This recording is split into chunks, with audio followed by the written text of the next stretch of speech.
মধ্যপ্রাচ্যের আকাশে যুদ্ধের ঘনঘটা আর চরম নিরাপত্তার ঝুঁকির প্রভাব সরাসরি পড়ছে বাংলাদেশের আকাশপথে। আজ শনিবারও ঢাকা থেকে মধ্যপ্রাচ্যগামী বিভিন্ন এয়ারলাইন্সের আরও ২০টি ফ্লাইট বাতিল করা হয়েছে। গত এক সপ্তাহে ঢাকা হজরত শাহজালাল আন্তর্জাতিক বিমানবন্দরে ফ্লাইট বাতিলের এই সংখ্যা দাঁড়িয়েছে ২৬৮তে।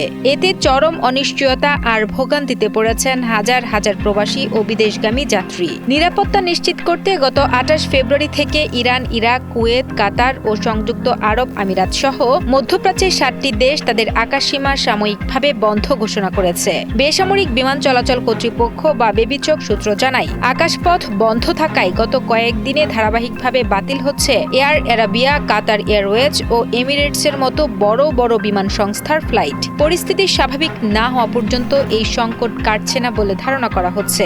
আজ বাতিল হওয়া ২০টি ফ্লাইটের মধ্যে সর্বোচ্চ ৬টি ফ্লাইট ছিল এয়ার অ্যারাবিয়ার। এছাড়া কাতার ও এমিরেটসের এয়ারলাইন্সের ৪টি করে এবং কুয়েত ও গালফ এয়ারের ফ্লাইটও স্থগিত করা হয়েছে। হুটহাট ফ্লাইট বাতিলের বিমানবন্দরে এসে বিপাকে পড়ছেন যাত্রীরা। এই পরিস্থিতিতে মধ্যপ্রাচ্যগামী যাত্রীদের নিজ নিজ এয়ারলাইন্সের সঙ্গে যোগাযোগ রেখে পরবর্তী সিদ্ধান্ত নেওয়ার পরামর্শ দিচ্ছে বিমান কর্তৃপক্ষ।